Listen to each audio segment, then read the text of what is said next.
Greetings from Equatorial Guinea.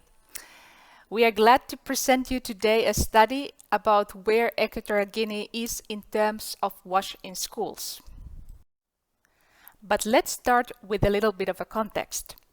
Equatorial Guinea has a population of about 1.5 million people, and the child and youth population is quite big, noting that almost 40% are children under 14 years old and around 30% are between 10 to 24 years old. Most of the population lives in urban areas, 2/3 in slums. As you can see from the map below, the territory is divided into two regions, insular and continental. There are 8 provinces and 19 districts. Since the mid-90s, Equatorial Guinea has become one of the richest countries per capita in Africa and is considered as an upper middle-income country. Nevertheless, the wealth has been distributed unevenly across the population.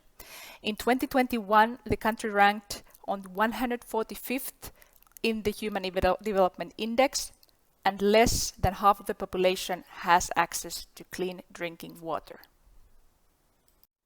So, we can say that Equatorial Guinea is at its infancy stage with WASH in schools, but access to water, sanitation and hygiene services is certainly a big concern. The very big first step Equatorial Guinea took was to understand the situation of WASH in schools by conducting a national WASH in school study. This was a big achievement considering that there has never been any study like this before. So why this study? The government saw a big need for it due to COVID-19 pandemic, as the data in the statistical yearbook are limited with only 2 relevant indicators. The study was led by Ministry of Education and supported technically and financially by UNICEF. It was a mixed method study with 14 different quantitative indicators and 10 qualitative indicators, which you can see on the side.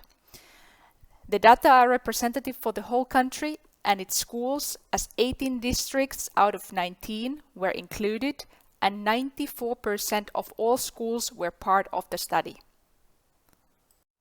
I would like to start this slide by highlighting that we are currently in the validation process for the data and therefore only presenting very general preliminary results.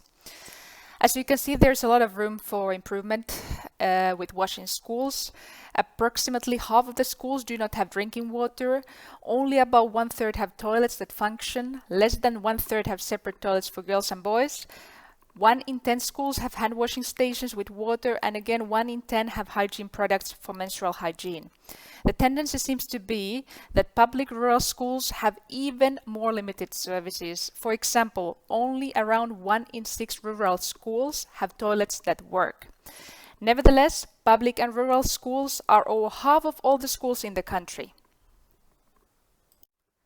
Limited funds is a key challenge for WASH in schools in Equatorial Guinea. The country has very low public spending on education, and WASH has not been one of the priorities. On a good note though, the study is shedding light to the situation, and for instance, during Transformative Education Summit last year, the government committed in promoting rehabilitation and construction of schools, which is a good entry point for WASH in schools as well.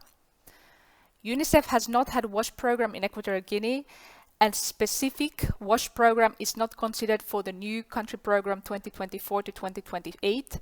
However, we see education as an entry point to improve WASH in schools, especially with adolescents in menstrual hygiene.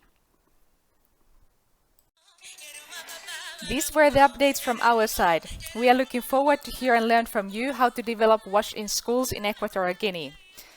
A warm thank you.